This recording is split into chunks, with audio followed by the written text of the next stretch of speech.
All right, we are back. Yeah, we go from a Thursday recording to a Tuesday recording. Tight turnaround here.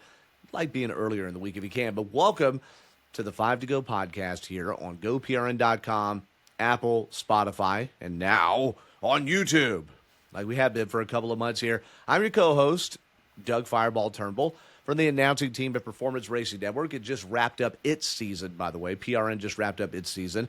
So congrats to the whole PRN team there, in particular Mark Garrow, who called his very last race. And before I introduce the rest of the crew here, Mark Garrow called Kevin Harvick's first win, Atlanta Motor Speedway 2001, called the finish. He also got to call the finish of Denny Hamlin's 60th win, which tied Kevin Harvick for 10th all time. And this is the same Mark Garrow who is part of the announcing crew. He was one of the turn announcers for Richard Petty's 200th win in 1984. Talk about versatility. Talk about a legendary voice and someone that Devin and I, and to a certain extent Dan Elliott, know very well. Cheers to Mark Garrow. And I know we've given him his flowers already. I hope in the offseason to have him on as a guest, along with Rob Albright, who stepped away from the PRN team. And I know there will be some announcements in the offseason about the PRN lineup a little bit later on. So we'll get to that when they happen. But welcome to the show. Episode, I don't know, somewhere short of half a century, half a millennium here of the 5 to Go podcast. Like I said, Doug Turnbull for PRN, AJC, Atlanta Journal-Constitution Gridlock guy, and part of with Rachel Cox Rose of the 11 Alive traffic team on TV here in Atlanta, Georgia. Dan Elliott, our championship-winning mechanic and 2018 Georgia Racing Hall of Fame inductee. He will be with us a little bit later. He's just getting set up. We're going to talk a little bit later on about something that, to me, I'm already leading off in a leading kind of way, has been an overly warranted discussion about race manipulation. And I want to hear his thoughts there, especially having been a race promoter and having been in the sport and won a championship and been in other championship battles. On the line with us now and through the duration of the show, he is our roving racing journo. He is Mr. Dua Lipa. He's a... You know I got to. He's our super racing fanalist there, the best dressed one of the bunch, Devin Kupka. How you doing today, brother? I'm doing well. I found it funny when you said now on YouTube. It's like saying the new 97.1 or the new Star 94. Yeah, that's exactly what I was doing. The new Star 94 has been the same for like the last 5 years. It was new in 2020. Hey, we have only been on YouTube since the summer, right? I mean, or the spring or something. Like it's been a little while. Technically, episode 300, but like fully, like on YouTube, like June. Yeah, so I mean, it's new-ish. We're into fall, but it's still 80-something degrees here in Georgia. I'm wearing shorts right now. That's no one's business. But we got to do it like radio and say now on YouTube 3 years from now. Yeah, well, we will still be doing that probably. Actually, yes. But that great point, Devin. But I'm glad you're well today. We're going to recap the Denny Hamlin win and all the other shenanigans that happened at Las Vegas Motor Speedway. I got to say, and look, Dev, you were where again? You've been all over the place. I was actually home for once, hanging out with the family a little bit, catching the race, watching some NFL. Luckily, the Jets played early in the morning, so that got the pain and misery out of the way to start the day. Are they 0-19 now? Yeah, that's what it feels like. I'm sorry, man. I do not like that for you, and I do not wish ill will on Jets Nation, but yikes. There's always that one team every year that is just the team, the cupcake beat up on team. Thought for a minute that'd be the Falcons, but our Dirty Birds pulled it out against the Bills and are now, 3-2? Yeah, y'all have the number one defense. Guess what you can credit that to? The former Jets defensive coordinator and interim head coach, Jeff Ulbrich. Jeff Ulbrich, that's right. Yeah, you know more about it than I do. But we both got to catch the race on Sunday. I watched it in full, but I watched it casually because we had people over it. It was tough to clue in the same way, especially at the very end when our neighbor who knows nothing about NASCAR is like, oh, this is a big deal, the 11 car. And I was like, yeah, it's Denny Hamlin. He's going for his 60th win. She's like, I just want to hear 11 versus 19. I don't really care about the rest. I was like, okay, thank you, Jess. Shout out to Jess Siegel, though, for putting up with that. Love our neighbors. But Denny Hamlin did pull the win out, but it was not a foregone conclusion at all, despite him having multiple wins at Vegas and a lot of other tracks over the years.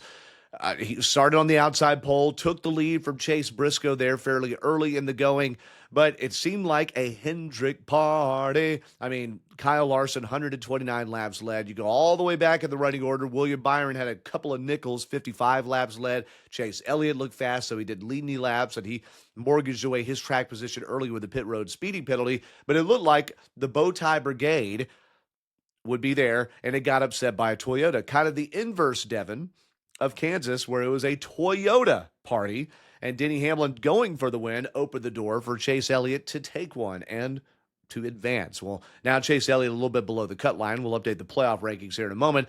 What was, in midst of all your NFL fury and family, I'll say social distraction, Devin, your number one takeaway from the desert?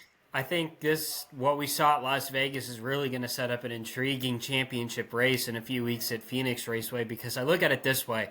Two of the best drivers right now in the Cup Series, you can make an argument, are Chase Briscoe and Denny Hamlin right now. And those are two teammates. Hamlin's locked in. I think Briscoe's going to advance. I think those are, as I said, two of the best drivers right now in the Cup Series. And it's interesting to see them go blow for blow, it feels like, week after week here, especially later in the season. And I think that's going to shape up for something to really go down at Phoenix Raceway. Remember, Chase Briscoe's first Cup Series win was at Phoenix, and then Denny Hamlin, looking for his first Cup Series championship, and Briscoe as well. So I think this is the Toyota. It's funny because this is normally the point of the season where Ford really starts to take over. This is really, I feel like, a Toyota season as of late, especially with all the success that we've seen from them on the mile and a half this year and how they started the season. So I think things are starting to heat up in that camp really quickly. Well, no doubt. And as it stands, and this really doesn't matter, you've got Talladega, which we know will upset the apple cart this coming weekend, and we've got Martinsville. Now I say we know. Technically, Talladega could have all 8 playoff drivers finish in the top 8 spots and all get stage points, and nothing happens. And let's just say, for anarchy's sake, that Denny Hamlin wins Talladega, so nobody even clinches a spot. Oh, that would be great. Sure. But more than likely, it's going to be hell on wheels. Last fall, it was Ricky Stenhouse Jr. that went to victory lane, and there was one of the largest crashes, if not the largest, in NASCAR history, that huge melee that took out 20-something cars. We don't know. But as the playoff standings stand, you mentioned the Toyota party. Denny Hamlin, he's going to race in Phoenix. And Christopher Bell at plus 20, Chase Briscoe plus 15. The 3 Toyota drivers are above the cut line, and one of them guaranteed. The only one upsetting that is Kyle Larson in a Chevrolet. For Hendrick, of course, he is plus 35. Below the cut line are William Byron minus 15, who had all those stage wins and, the playoff points early in the season. Chase Elliott minus 23. Joey Logano entered minus 24. He left Vegas minus 24, and he put on 2 tires at the end of that race. I thought, man, they're going to do it again. But Paul Wolf and them, they just didn't have the speed. And then Ryan Blaney popped a tire, crashed early, and he's now 31 points below the cut line. I think I heard his 9th last place finish in his career. That's a lot there for a driver running of that ilk, but he's had a lot of crashes, right? William Byron, the one that maybe mystifies the most. Chase Elliott had a pit road problem. Those happened. He had an uncontrolled tire, rolled just a little bit too far into the next pit stall, and it was just tough to get that track position back. So that means he lost out on stage points. And find my cursor here. He finished in the late teens. What was it? 18th, right behind Riley Herbst. Good job, Chase. Right behind Riley. Now, and right ahead of A.J. Allmendinger. But it was William Byron. And this really mystifying incident that happened toward the very end of this race. He was running second. It had a great day. Ty Dillon's there, as many of you know. He's out on a different strategy, is coming to pit road, and it all goes wrong. William Byron careens into him, opens the sides of the number 24 Relay Chevrolet. Of course, Ty Dillon's day is ruined, and John Hunter Nemechek got spun the wrong way onto pit road in that incident as well. So Byron goes, and he still had a decent points day, right? He's still got, 19 points on the day for finishing 36, Devin, but he now has had it turned upside down and doesn't have a lot of playoff momentum to lean on when you think about it. These laps he led in this race, I think, were the first he's led in the playoffs. I'll have to fact check that. So what did you make of that situation? Who did you find fault with? Are you still scratching your head? What the world? It was just a really odd just sequence of events there for Byron, trying to get under Ty Dillon there at the end and then trying to pass him. And I think the pressure's just probably starting to get to Byron. This is, I feel like, one of those times that, I mean, he's sitting under the cut line right now. And we see him a lot of the times, not really maybe as much this season, but really get off to that hot start at the beginning of the year. And then just things cool off and then starts to get a little bit better towards the end of the year, but then by that point it's a little too late. So I feel like the pressure's starting to maybe build in that Hendrick Motorsports camp just a little bit, especially when you come to this part of the season because of how much of an advantage winning this Las Vegas race has when you go into, say, Phoenix, because now you have 3 weeks to prepare for it versus the rest of the field that might have 2 or just 1 week to go into Phoenix going for a championship. So, I mean, maybe that could have been playing a role, although Byron was a little bit further back at the time, but I don't know. It was just kind of a very odd wreck to see. And it seems like as this gets deconstructed, that it came down to communication between spotters. And I got to look up Ty Dillon spotter. I always forget who that is. But Brandon Lyons is William Byron's spotter. Byron said, hey, I heard nothing from my spotter that Ty Dillon was pitting. And I think the sentiment is that the message from the 10 spotter to the 24 spotter didn't get there, whoever's fault that was. But here's the other thing. That late in the race, and I know they were just finished, they've just gotten off pit stops on fresh tires. They are hauling butt. I don't know that Byron had to dive under and put his tires on the white line, which is what it looked to me like he was doing. It seemed like you come up on this slow car. Now they were told that Ty Dillon was going to be up high, and then he starts tapering down low. But I just feel like maybe it was too late. Maybe he thought there was a bigger hole, and by the time he committed to that lane, the hole closed, and there's nothing you could do. But it just seemed like there was a little bit of over-aggression there. Maybe easy for me to say. I don't drive 200-mile-an-hour race cars. And on Ty Dillon's side, it seemed like there was a very happy error that Colleague Racing team needs to address. But if that was a mistake of the 24 team, all that stuff you said about pressure, choke, yada, yada, yada, certainly plays up. And I don't know, Devin, that we're ever going to be – if it's a problem with the 24 car, I don't know that the public's going to know about it. I think they address it internally and move on. Yeah, I kind of looking more back into it. There's a moment that he does kind of lose control, and that's what ultimately contributes to the wreck. Ty Dillon should have moved out of the way because it was clear that he was a slower car. And there's just that moment he gets a little bit loose trying to dive under him and then just takes everybody out, and that's the end of the day. So it's kind of it's just an odd wreck. And it doesn't matter what point of the year it is, whether it's playoffs or not. It's just kind of an odd wreck to see overall. That's probably – there's your expert analysis, everybody, from Doug Turnbull and Devin Kupka. That was odd. It sure was, and the stakes were high, but that's why you have to run these races. Up until that point, Devin, this had been a cut-and-dry playoff race. Really, all the playoff drivers, except for Ryan Blaney and Chase Elliott, were loaded for bear, running up front, getting nearly maximum points. It's going to be a Hendrick win, whether it was Larson or Byron. You know? And Chase Briscoe put on 2 tires at the end after that. He had a chance to win it. It was Hamlin on 4 fresh fuel goods that turned that number 11 AM/PM Toyota, one of the few times he's had that sponsorship, to victory lane. All right, so Hamlin wins, 60th win of his career. I'm going to run down the top 10 in a moment, but I also want to rest on this one, Devin. And I'm not trying to make light of it. Denny Hamlin obviously had a lot on his mind. There's the buildup of pressure from all these different things, but the one that's been mentioned before, but maybe not rested upon long enough, is that his dad is in some state of indecent health. And seeing Denny Hamlin's in-car, and I had the race kind of a lower volume, I had company on, and I looked at it, and they showed on TV, on the USA, and he's crying, and I was like, wait, what? I was like, I need answers right now. In fact, I texted PRN turn announcer Nick Yeoman because he had texted me during the last caution. We have this little meme going where we send a poop emoji or write NASCAR poop emoji whenever there's a late race restart because we're like, we're about to see some NASCAR, bleep. That's what we're saying. And he sent me that when these late wrecks happened because after the Ty Dillon, William Byron wreck, there was then the huge 11-car crash where Christopher Bell, more Joe Gibbs violence, by the way, Christopher Bell gets into Ty Gibbs, presumably by accident, turns Gibbs, it tears up a bunch of cars. Really none of them in the playoffs, though, so that suddenly not that big a deal, right?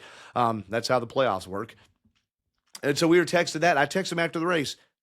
Did you know Hamlin was crying and he couldn't believe it? There's no way in the turns you could tell until you hear him get interviewed by, I believe, Wendy Venturini at Victory Lane on radio. So that was just something to rest on there as Hamlin, the heel, Hamlin, the villain, as Dan Elliott joins us here. He's getting settled in.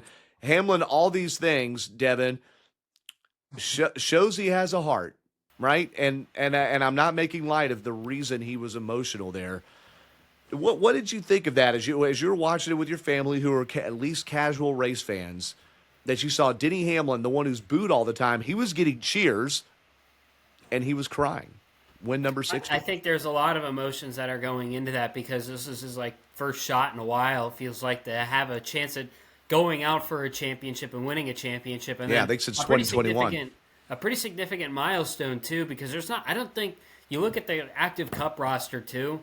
There's not many drivers that I think will get to 60 wins nowadays. No. So that's another big important milestone in his career too. So there's just, I think, a lot of, his father and the 60th Cup win, a chance to go for a championship at Phoenix. I think there was a lot of things that were weighing on his mind, and that's what probably contributed to the emotional side of Hamlin that we saw. And I think a lot of fans are cheering for him. I know fans like him and then hate him, but I think you look at it, it's like, well, if anybody you wanted to root to win a championship, I think a lot of people would choose Hamlin just because of how much he's been through, how many wins he's had, but doesn't have a championship to show for it. Yeah, well, no doubt. I just, it was such a strange thing and a tender thing. And it shows how much, even to someone who has it all, has done it all in the sport but win a championship. And I don't think those tears were about the chance to win a championship. It really seemed like they were about his dad witnessing his 60th career win. And he's always put the wins above the championships there. But I'm sure there'll be emotions, especially if Steve Phelps has to hand him a championship trophy there in Phoenix. All right, we bring in Dan Elliott. And Dan, we're going to talk about some stuff outside of Vegas and everything like that. Did you have a top takeaway from Sunday's race? Oh, and by the way, how you doing?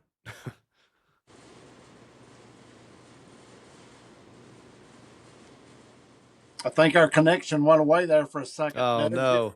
Yep. Don't know if I got the question or not, but let's try it. What was your top takeaway from Vegas, man? Top takeaway from Vegas, I think, was Hamlin's win was the top takeaway, and how it unfolded, as we've seen a lot of races over the course of time, how it unfolded at the last and allowed him to get that win. I think he was shown he's very much in contention, as he has said all year long, whether anybody believes that or not. But we've got still races left to go, and there's a lot left to contend with. And you think you've seen emotions up to now, just wait for these last races. Yeah, no doubt. Did you have a certain feeling about seeing Hamlin? Because I don't think I've ever seen him crack like that with emotion. We've seen him get angry. We've seen him be snarky, certainly jubilant, but I've never seen tears that I could think of. And his debut season in Cup full time, 2006, I don't ever remember a time that the public has seen that. Did you have a certain feeling about, especially given his position in the sport, being booed all the time? No, because there are certain things that goes on with, just like you and I, we have emotions that run different for even though it is races, even though, like you and me, there are circumstances where we go through the same things week after week, but we have different emotions, different weeks for different reasons. And I think this is one of them. There was something about this weekend that was exceptionally emotional for him, whether it was, like Devin said, whether it was his dad, the 60, the whatever the reason was. And I think that'll come out because Hamlin's not one to hide a lot of things for an extended period of time, I don't believe, and I think it'll come out regardless. But I know he'll talk about it, and you'll get a better insight into what that weekend, why that one was special. But I don't know that a lot of fans, from my takeaway of his fans, I don't know how many fans are really pulling for him. Toyota, that's another thing that you've got to consider is the fact that it's Toyota.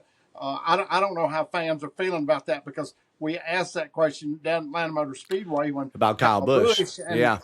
And you got an answer about that. And I feel like if Hamlin was driving a Chevrolet for somebody else, it'd be different, but it's not. And you got to consider that the takeaway, I think, from the race again is Toyota's strength here at the last on tracks that, as Kyle Larson tried to do, was the upset, and he's the one that could have done that, and still very much in contention, as with a lot of the drivers, because Talladega is the anomaly.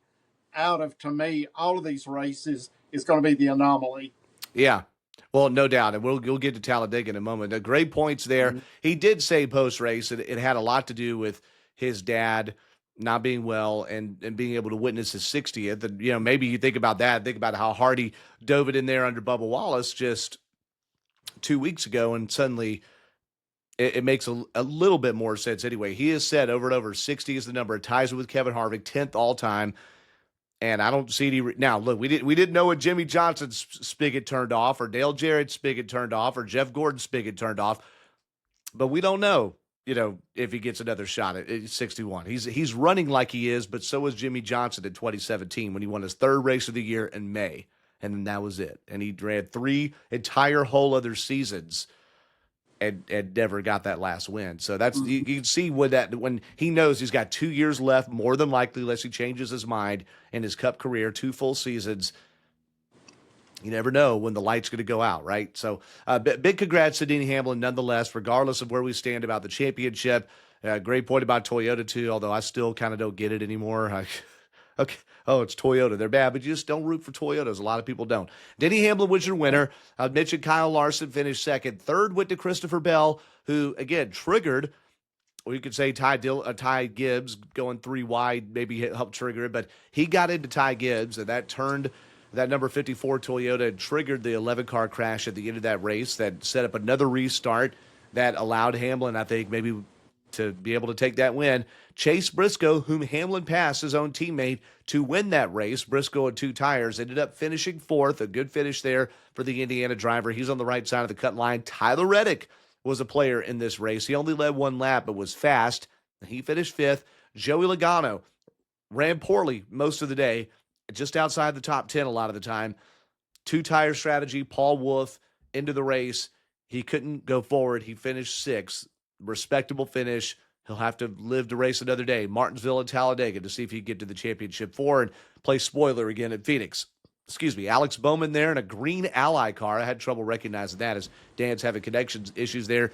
Alex Bowman finished 7th. 8th went to, you ready, Devin? 8th went to Kyle Busch. I didn't know that I would be celebrating a top 10 finish from Kyle Busch, and here we are. Yeah, at his home track, and he came from the back to do it. He finished, he started 32nd. It went backwards and drove up to 8th. 9th went to Ryan Preece, and 10th went to Brad Keselowski. You're about to make a comment about Kyle Busch there. Yeah, it just kind of shows how far Kyle Busch has fallen over the past couple of years. That we're celebrating a top 10 finish. Yeah. And oh wow, this is incredible. When he was winning races 2 years ago with RCR, and now top 10 is a big deal. He is still 22nd in points. He is actually ahead of Carson Hocevar in points, which I wouldn't have guessed. But yeah, Hocevar had a penalty, and he's had some different things. Let's look at it. Kyle Busch. Let's see. He finished 5th at the Chicago Street Course, 11th at Dover. He finished 8th at Darlington. That was his last top 10. He's gone 8th, 22nd, 16th, 30th, 19th, 34th, and now 8th. So 2 8th-place finishes in the playoff races. Of course, he's not a playoff driver there. Vegas and Darlington, driver's tracks for sure. Kyle Busch there. Dev, before we back out of Vegas there, we talked about the playoff standings. We pretty well covered those. I mean, is there anybody on the other side of the cut line? William Byron minus 15, Chase Elliott minus 23, Logano minus 24, Ryan Blaney minus 31, entering wild card Talladega, and then Martinsville after it. Is there anyone that you already say after one race is, win, you must win? It's tough to say because I look at the bottom of the playoff cutoff line. You got Joey Logano, Ryan Blaney there. We talk a lot about the Fords during this time of the year. I think Martinsville is still in play for these Fords. Talladega certainly is. They've shown a ton of speed the past few years at Echo Park, Talladega, Daytona.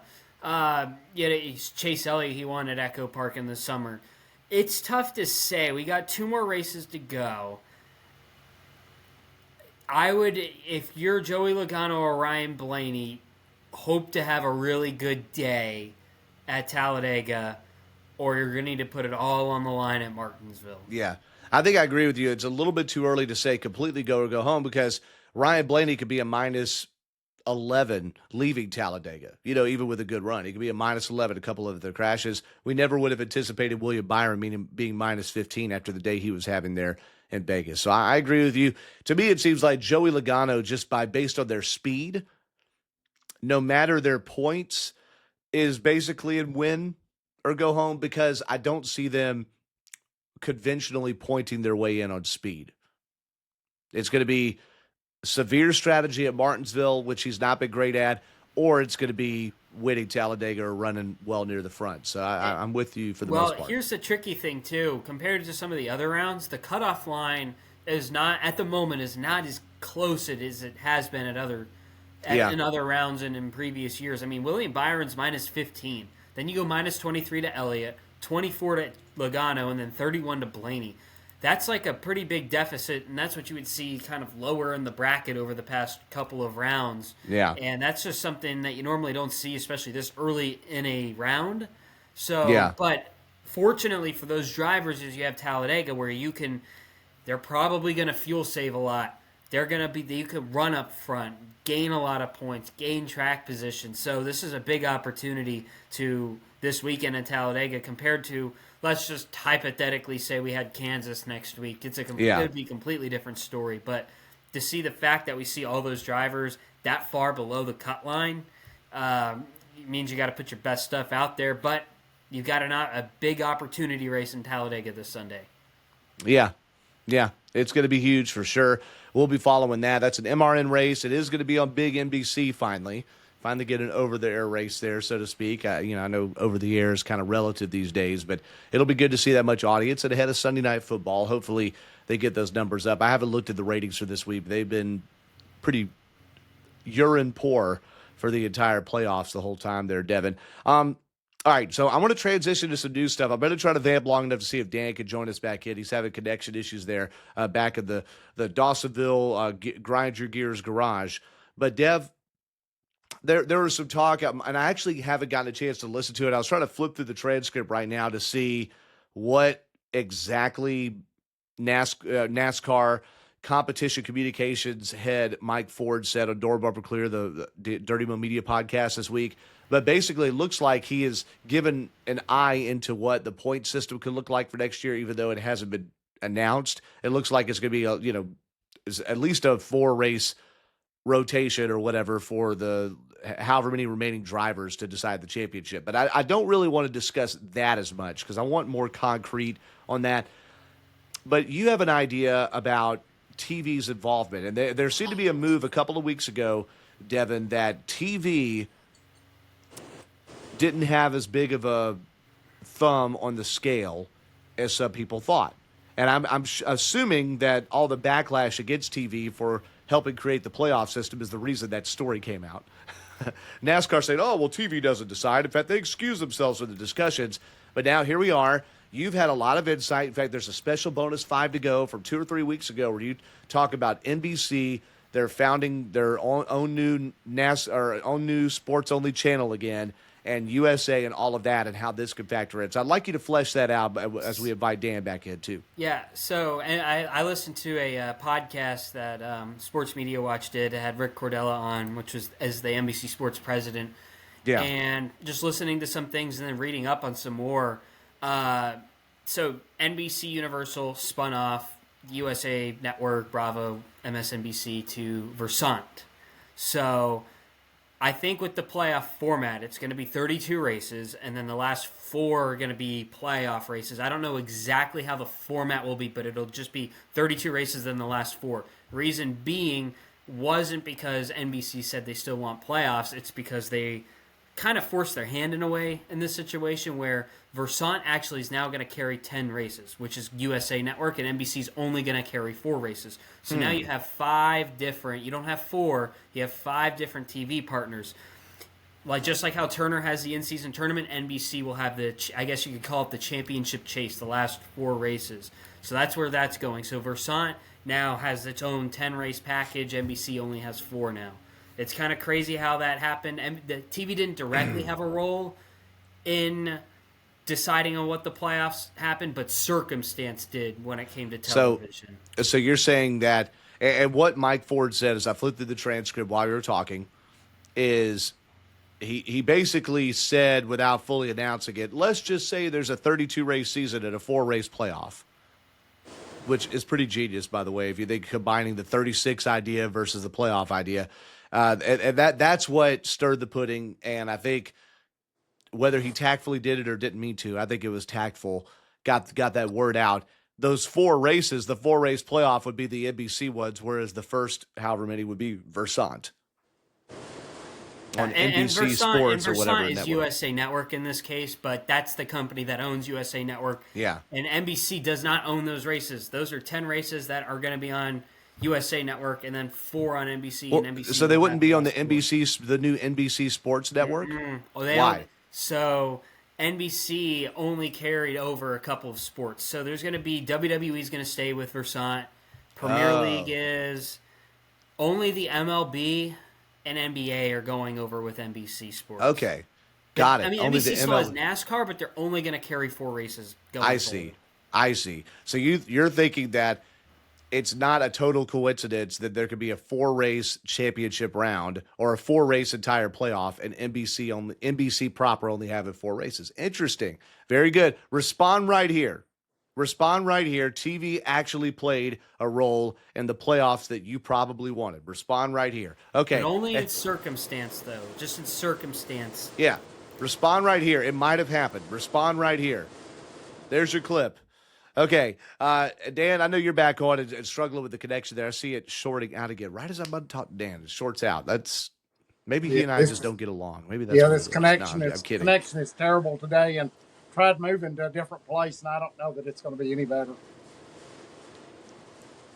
Well, we'll hang with you for a little bit there, and if you are struggling to hear us, maybe log out and back in. But we're glad that you're part of the show. A couple of other news items there while the connection gets reestablished. This one I didn't see coming. In Xfinity Series side, Viking Motorsports, which is the 99 car, used to be the 38 last season, where they basically absorbed a team from RSS Racing. They invited in Matt DiBenedetto early last season. DiBenedetto did yeoman's work for them, although no real incredible results.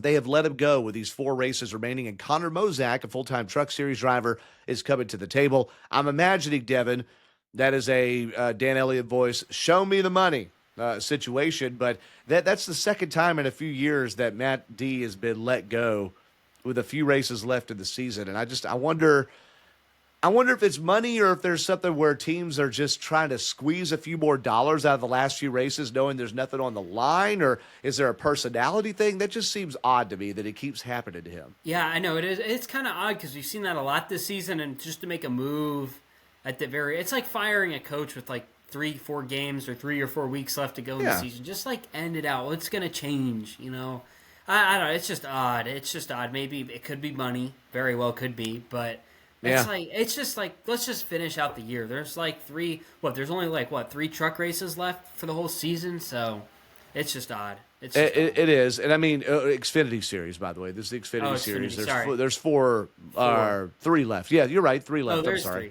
3. Yeah. It's 3. I was including the Vegas race in that. I was looking to see. I think it was 2022 that happened. So he won the Talladega truck race and then didn't finish the year, right? I think that's what happened. Let me just look and see. Yeah, Craftsman Trucks. Yeah, 2023. No, it happened in 2023. That's what it was. He won Talladega Trucks in 2022 for the Rackley War Racing team. He came back 2023, and they released him with 3 races to go. A little tough. I don't know. That's just I just think that's odd. I don't know. I don't know what to say about that, but Matt DiBenedetto, best wishes to him. He was one of our best guests of the season. I know we don't have a ton of outside guests, but Matt DiBenedetto had a really good interview with us about his faith at the end of the offseason, early in this year. So you can check that out. Scroll back through. You'll see it in the titles. Another piece of driver news here just dropping on us today. I'm sorry about the noise in the background. And that is that Justin Haley and Spire Motorsports are parting ways. Now, there have been rumors of this in the middle of the season and that it might even happen midseason. Remember, the 7 team is the one that made a swap and traded Corey LaJoie over to Rick Ware Racing for Justin Haley. Then Justin Haley was rumored to be replacing Alex Bowman right around the time that happened. Okay? Hot stock. This was just a year ago. Fast forward, that team gets Rodney Childers. He gets yanked or whatever, leaves the team back in April. They have done nothing since then. They've had a couple of respectable runs, maybe, and Justin Haley will not return to the 7 car. Dan, dare I try to ask you, if I say Dan Elliott's name, his connection goes bad, but I'm going to try. Dan, Justin Haley not returning to the 7 car in 2026. What do you think of that move? Did you see that one coming? I think that this is just the beginning. I think of several moves that we're going to see that we didn't expect to see coming, but will come, because I think everybody, as I've said before, is trying to make moves that are going to better benefit them, or the team is having to make moves, just even a lateral move, to see if they can change things up to make it different. And then also, too, you've got situations where somebody may be able to bring some money to the table. So it either is going to bump somebody from a ride, or they're going to be able to go somewhere else and capitalize on that a little bit better. Well, and that's something that I think is very possible. Daniel Suarez was rumored to be going to the 7 car, and he has some funding with him. He's a Coca-Cola racing driver. A few of the sponsors he had at Trackhouse, even before him at his other stops, came with him, right? It also, Jordan Bianchi of The Athletic reported this, that Ricky Stenhouse Jr. might have been a candidate for the 7 car as well. Hayek Motorsports, that's a lateral move, but Spire has a little more growth potential. Hayek is a single car team, used to be JTG Doherty, as many of you know, the winner a year ago at Talladega, say once again. So we'll see what happens there and shakes out. I'm sure we won't hear too much more until the offseason, but what do I know? I didn't expect a Justin Haley announcement to come out today, quite frankly.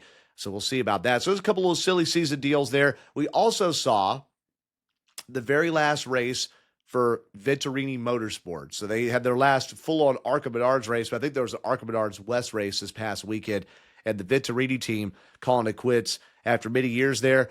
Dan, they got started late 80s, early 90s in earnest there. Did you have some bleed over with Bill Venturini at all? Did you know him any, or did they come up and test at Gresham, or what did you have any relationship with the Venturinis? I think the early years of the Venturinis was the all-girl pit crew. I think that was the beginning of that. And no, we knew them well, and because I think everybody that came up through the 80s era, which they did, was in that era of everybody tried to help everybody. And whether or not there were conflicts of teams that media tried to make a story out of, where it looked like situations were a head-on brawl with teams, that usually wasn't the way it was. But media tried to create stories. I mean, we've seen it even today where stories are made, and you make it off of the incidents that happen, whether it be on the racetrack or off the racetrack. But saw plenty of that through the years. But the teams got along extremely well, and I know that during the early years, in situations where you were in tire situations where you needed more tires to finish a race, and you could go to other teams and purchase tires at that time. You can't now, and that was situations that were Billy and Bill would buy tires from our team, we'd buy tires from their team, so forth.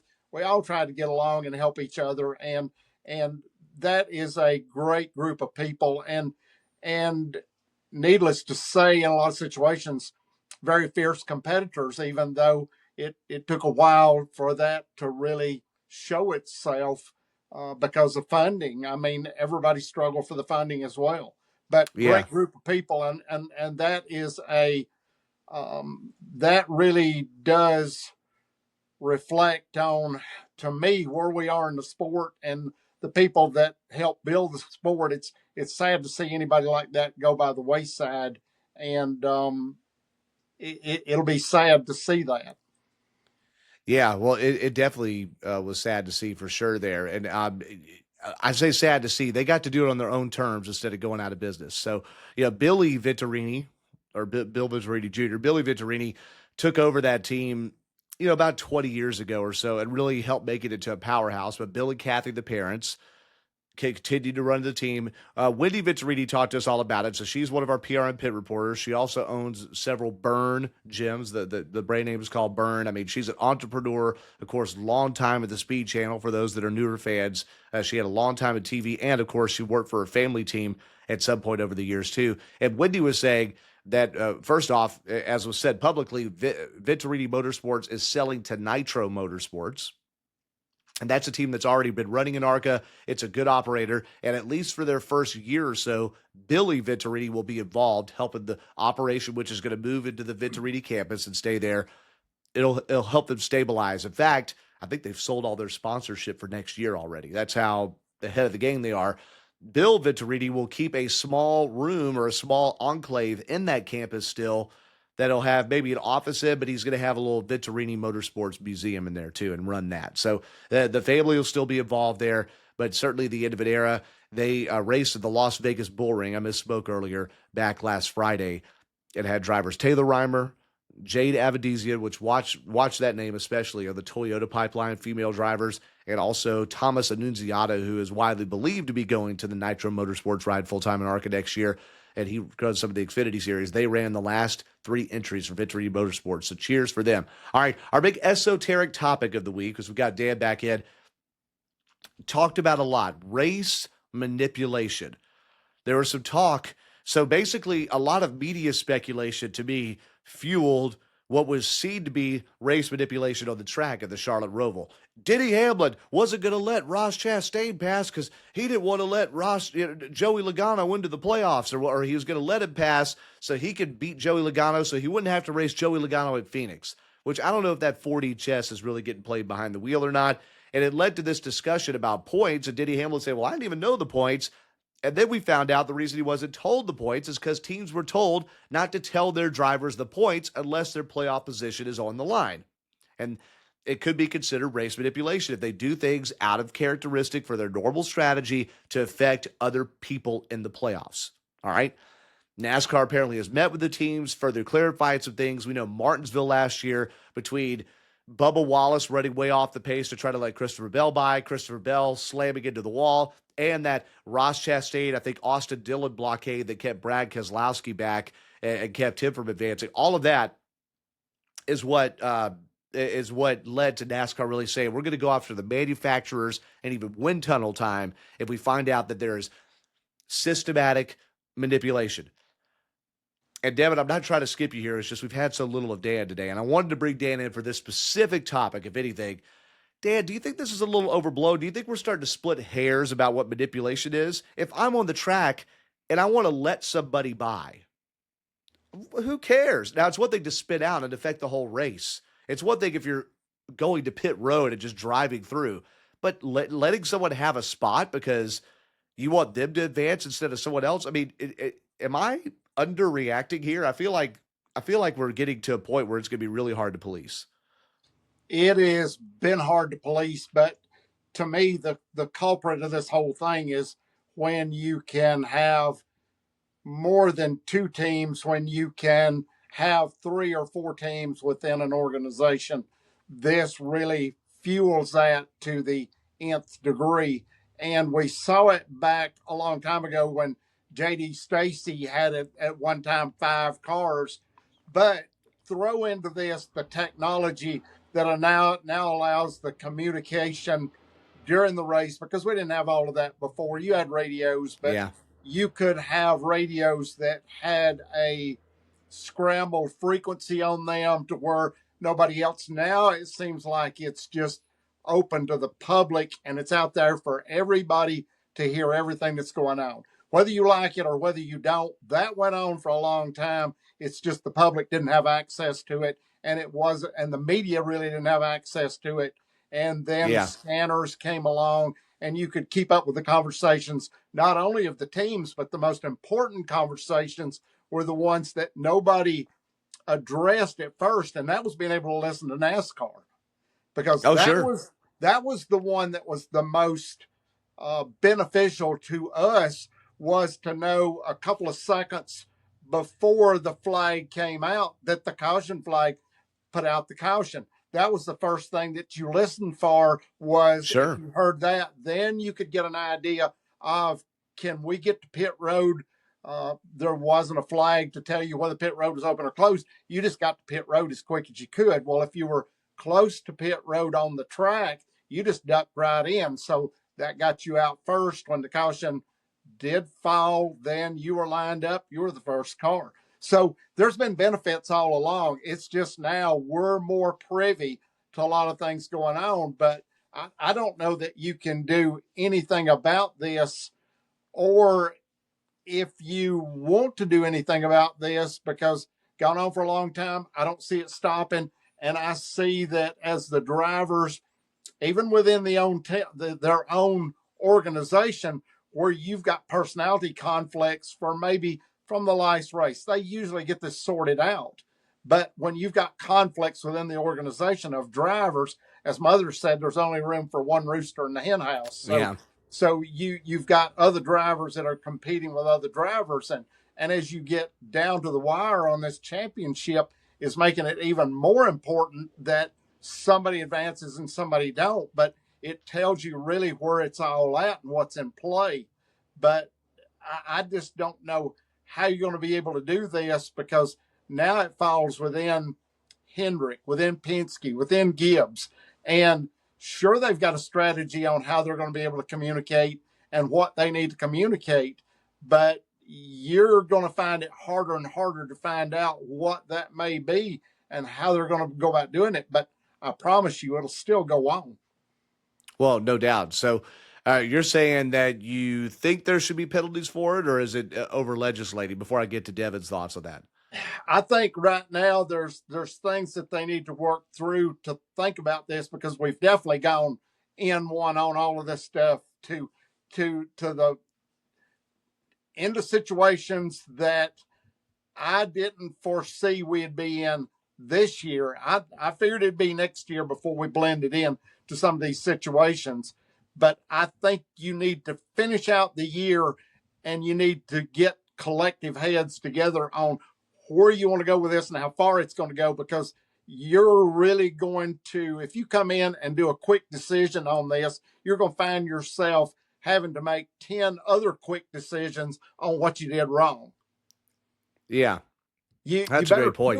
Cooler heads have better prevail on this and come in and get an organized solution to this among the owners, among NASCAR, to get this put together, and let's see where this is going, because exponentially this stuff is growing at a rate that none of us can keep up with. Yeah, and to that point, before I get you to weigh in, Devin, NASCAR is policing it by, first off, and TV even has this technology. Every radio transmission is recorded. It can be transcribed. So they can quickly go back through it if someone hears something questionable.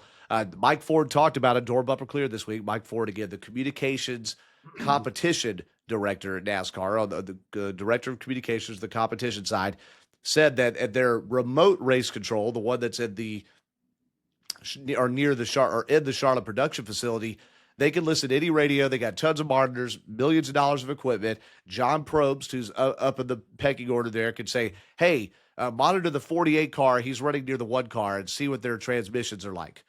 And then it's somebody's job to listen to both of them simultaneously and see if there's anything that stands out. And then they could get penalties on Tuesday if they have to. They could go back through the data, look at all the SMT stuff, or it's not called SMT anymore, but look at all the satellite imaging and do that. So there are technical ways to do it. I just wonder if, again, how do you know the reason that someone passed someone or not? And that's where I get into intent and all that. And ultimately, they're the judge. Devin, you and I talked a little bit about this before we hit the big red record button today.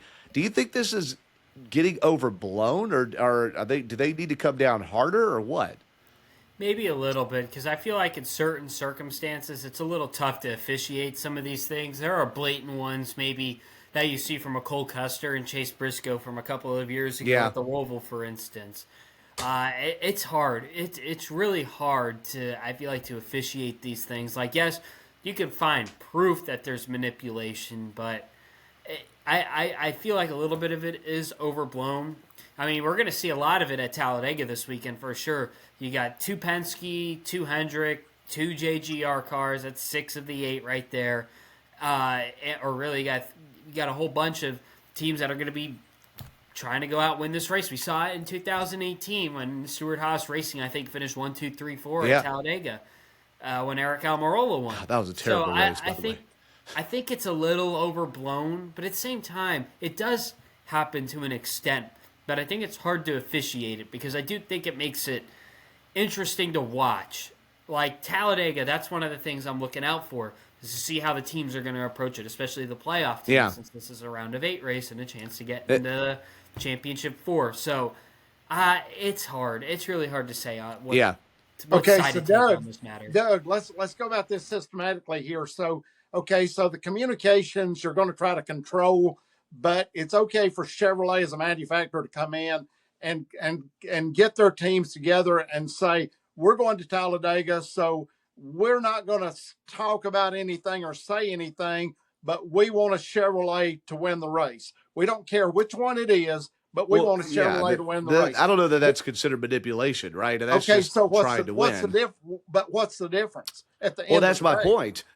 Let's just say, if the point is, what if Joe Gibbs Racing says, "Hey, Denny Hamlin, look, you've won, buddy. Mm-hmm. Unless it's you and 17 automakes behind you, there's not a Toyota nearby, you are pushing a Toyota to win." Yep. What is the difference between that and Alex Bowman letting Ross Chastain pass him for 18th freaking place at the Roval? Who cares? And he didn't get penalized for it either, but that led to the discussion. Watch your tires, they said on the radio. Watch your tires. Yeah, watch your tires. Let him go. It's the same thing as Mark Martin's Gentlemanly Racing. Hey, I'm not going to race you so hard for 5th place right now. I'm going to let you go. You have a shot at the lead. Maybe you'll pay me back later and let me buy.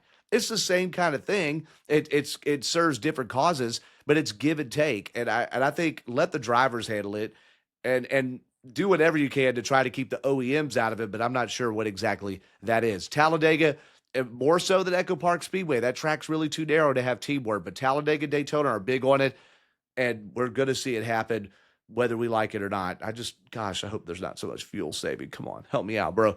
Look, the Daytona race, by the way, of the summer that Ryan Blaney won was excellent. Real quick, to move on for that discussion here, we're going to look ahead to Talladega. I need to mention Eric Almirola won the Xfinity Series race. And here's how little we pay attention to that. Like Almirola, who beat Connor Zilisch, Justin Allgaier, they each led double-digit laps. Actually, Almirola led the most, 107. Jesse Love was in the mix. He got into a little crying fit with Nick Sanchez for racing him too hard afterwards. I didn't see anything they did on the track that looked egregious. I think what I've heard other people say is Nick Sanchez has just had a reputation for side drafting too much and doing things that people don't like, and Jesse Love was frustrated that he lost. But I don't see what the big crime there was. Look at the Xfinity Series, not standings, but that was Almirola's, I believe, 3rd win of the year, playoff-wise. And remember, Almirola puts the Joe Gibbs number 19 in the Owners' Points Championship for Phoenix, because that's all disjointed. But Connor Zilisch is way ahead, plus 82 points. He hasn't won yet this round, guys. It's only been one race, but he hadn't won.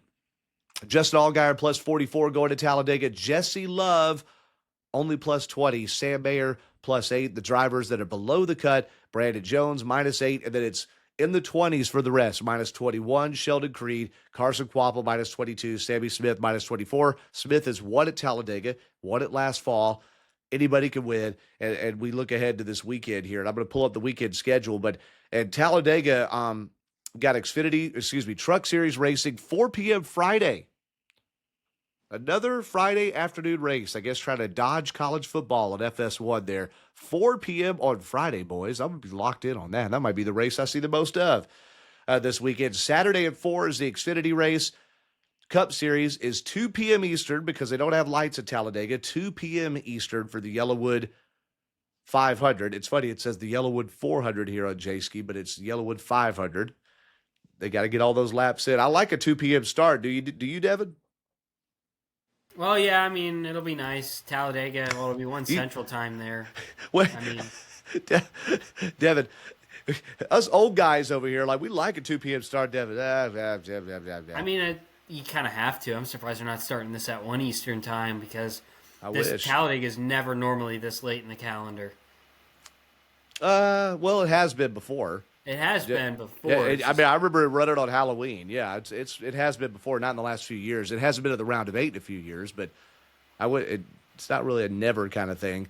Dan, do you like the 2 p.m. start time, Talladega? Does that make you feel a little bit closer to old times? It doesn't matter to me because you've got the East Coast races, the West Coast races, and the times are all messed up anyway as far as and that's why we've got either some way to look at this at our convenience if we can't do that, or we make it convenient to when we can. So I don't care. It doesn't matter to me because I'd just soon see Talladega run at night. I really don't care.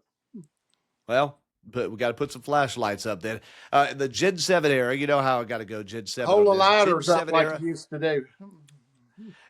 There is a driver who I'm sure if you handed him a piece of paper, he would go, gross, digital only. But if you told him then that they have the most points in the Gen 7 era at Talladega, he really needs a pick-me-up. Who is this driver?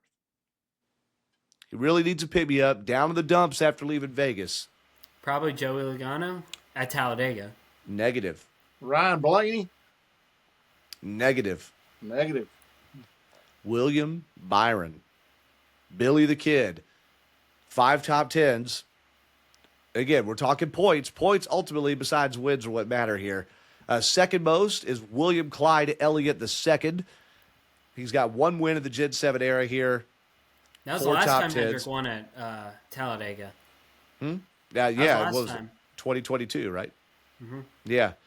Kyle Larson, could you believe, as much as we dog his super speed acuity, Kyle Larson, 3rd most points, Gen 7 era, Talladega. Austin Cindric, the spring winner, 4th. Ryan Blaney, 5th. Ricky Stenhouse Jr., the fall winner, 6th. Now to the other playoff drivers. Denny Hamlin, he's locked in, 9th most. You got to go far down the list to get some others, though. You ready? Chase Briscoe, 18th most, 2 top 10s. Again, 2 crashes, your points are ruined here. Christopher Bell, 21st. Hey, Doug. Keep going. Hold on. This driver has 0 top 10s in the Gen 7 era at Talladega. And he is in the playoffs, and some people think he's win or die. Joey Logano, 26 most points, average finish 29.1, average start of 7.1. He has just been caught up in the mess here at Talladega. So, again, anything can happen, but Joey Logano runs far different than his 2 Penske teammates, at least as far as finishes and number of points go. Go ahead, Dan. I'm sorry. I'm thinking, Doug, what's your point? Because Talladega is one of those places where I'm surprised that the whole field don't wreck out every race at Talladega. And I know that it's going to be down to the last 10 laps probably anyway. So Talladega is just one of those places. I hated going there because the only time that you could see the car was when it went around in front of you as you're standing on pit road. You saw nothing, and you watched the crowd for their reaction as the cars went by, and you knew that everything was good unless everybody jumped on their feet and you could hear the collective, because you knew there was a wreck, and that was it. And Talladega is just one of those places, and I'd rather see Talladega on TV or on the big screen because that's the only real way that you can see it, especially if you work pit road. So, no doubt. I'm looking for anything to happen at Talladega, and I really feel like that we're going to get a shakeup again. And maybe out to lunch, but I feel that way that we're going to get another shakeup. And you've probably got drivers that are looking forward to going into Talladega, and the fact that they can, either get themselves up in the points or come out with a win, or you've got the ones that are going to be cautious in the beginning and just try to be there for the last laps. It's a strategy. Yeah. There's your strategy right there. Is what is Yeah. your strategy Well, going to be? and Joey Logano has had a lot of speed there. It's never panned out. He's never been at the right line, or he's crashed out or something. That's why these are very skewed numbers. But 7 races is a body of work. It's not just luck. 7 races and 0 top 10s. The execution hasn't been there, at least at Talladega, for the 22 team. Any trend or anything that stuck out to you, Devin? Something you're looking for Sunday? Just to see how the effective fuel savings is going to play into team strategy. If teams are just going to hold back if they get to the front of the pack and just not pass and all that. Yeah. I mean, it could be. It worked a lot better, it seemed like, at Daytona in the fall. And I'm hoping I don't know what could change that changes that, but if it's just 3 wide for nothing and they're all stuck in place, it's not a real 3 wide. And, the clip that we have from 5 to go that plays on PRN and their promo rotation is you, Devin, talking about last fall's race and having them 4 wide standing up, the crowd standing up. But it's like, it's cool until you realize that no one's passing. Back in the spring, not last spring, back on April the 27th, in fact, it was Austin Cindric, the highlight of his year, only 7 laps led, but he won. It was in a drag race with Kyle Larson. William Byron was behind Larson there in 3rd. Noah Gragson was 4th. Chase Elliott was 5th. And let me look and just see if there was an obvious driver that led the most laps. I mean, Ty Gibbs led 32 laps. Chase Briscoe led 20. That's something. 19 laps were led by none other than Anthony Alfredo in the Beard Motorsports entry. How about that? Have a feeling that 62 will be entered. I haven't looked yet. And Joey Logano got disqualified. That was big. I think he finished 2nd, and they disqualified him for a small infraction of the nose of the car. I want to look one more thing and see Xfinity-wise what we did. That was the Xfinity race was Austin Hill, I believe, but it was the race that, it was Austin Hill, and Connor Zilic broke his back there, leading at the very end. Did you know he missed that Texas race and then comes back from injury and goes on a tear, one of the biggest just runs that you've seen in Xfinity history. In the spring, it was Austin Hill just barely. The caution flag coming out right as he had passed Jeb Burton in 2nd. Jesse Love was 3rd, Justin Allgaier 4th, and the only top 5 of this season for now lame duck driver, or now gone driver, fire driver, Matt DiBenedetto, who got released, as we mentioned earlier, from Viking Motorsports. There you go. That's what the top 5 was. The trucks, the truck Talladega race also is the most random race of their season. Let me name some of the drivers that have won. They're 3 years in a row. Here are the truck winners at Talladega. 2019, Spencer Boyd. Remember that? Young's Motorsports. Rafael Lessard, his only year in trucks, he ran 2 years in trucks, 2020. Tate Fogelman for Young Motorsports, 2021. Matt DiBenedetto won in 2022. 2 years ago, it was Brett Moffitt in a fill-in role winning that race. And then last year, it was Grant Enfinger. Who is a playoff driver right now in the Truck Series. Triple header Friday, Saturday, Sunday, and we'll cover the results and whatever we decide to gin up here on the 5 to Go podcast. Any final thoughts here, Devin? First, you before you have to head to work. It feels like forever since I've been back at the track, but I'll be at Talladega on Sunday with some buddies of mine and gonna have a fun time. Way to bury the lead, dude. Huh? Way to bury the lead. This is the first time you mentioned you're going to be there, man. Come on. Sunday only. But I've been to 2 Dua Lipa concerts, 2 Jets games in between the last race I was at, which is at Bristol last month, which felt like it was 3 years ago. 2 failed Dua Lipa proposals in the last month. Crazy. At Talladega. That's cool, man. No, you're living the high life, Dev. By the way, respond right here. Hire Devin Kupka. Respond right here. My man, he's out of college. He needs work. He's spending all his money on Dua Lipa. He needs you, okay? Respond right here. Now, cool. Have fun at Talladega, my brother. Dan, for you, sir. 38 years ago. Can you read that? Here, but move it to your right so we can see it. It's cut off. There we go. All right, 38 years ago, 212.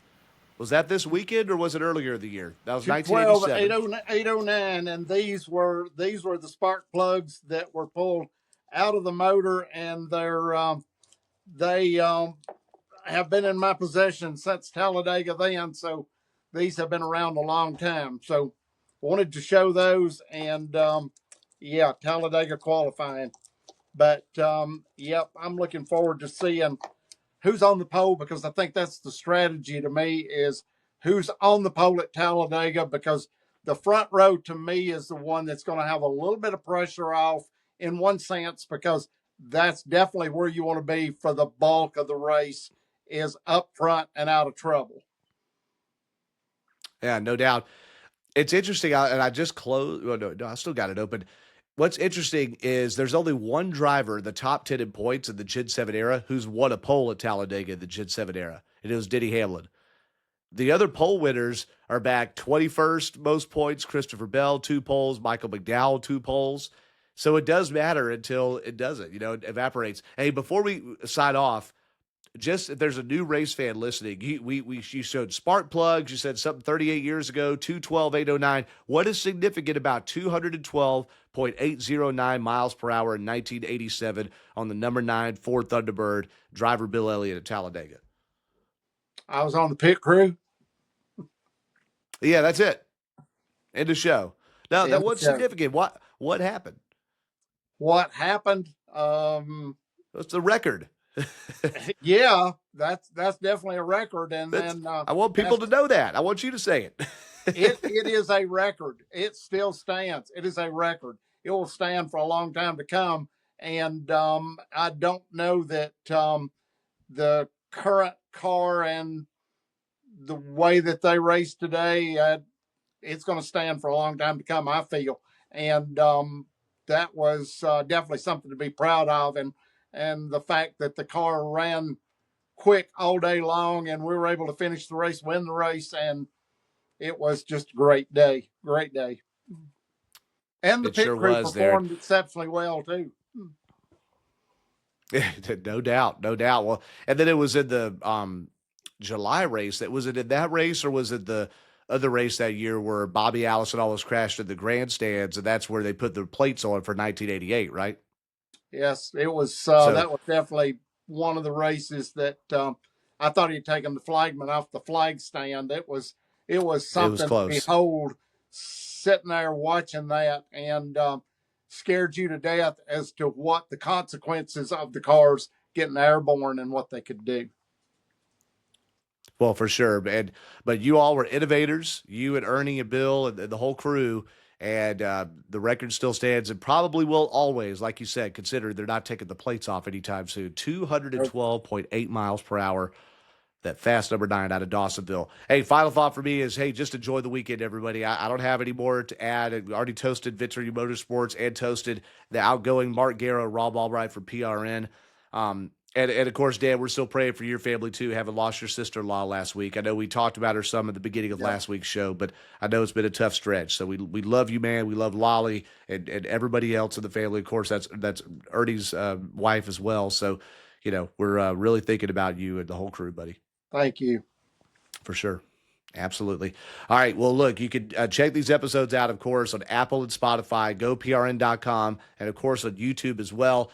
We put some content up on the Facebook page. I'm sure we'll get at least one video or two from Dev out of the grandstands there to start that Yellowwood 500 in the Facebook page. So be sure to interact with us there. Find us online. We put stuff up on Instagram, too. To find Fireball Turnbull or Doug Turnbull, Devin Kupka, some version of that, especially on X and Instagram and Facebook. And have a great week. So for Dan and Devin, I'm Doug, and thank you so much for listening to 5 to Go.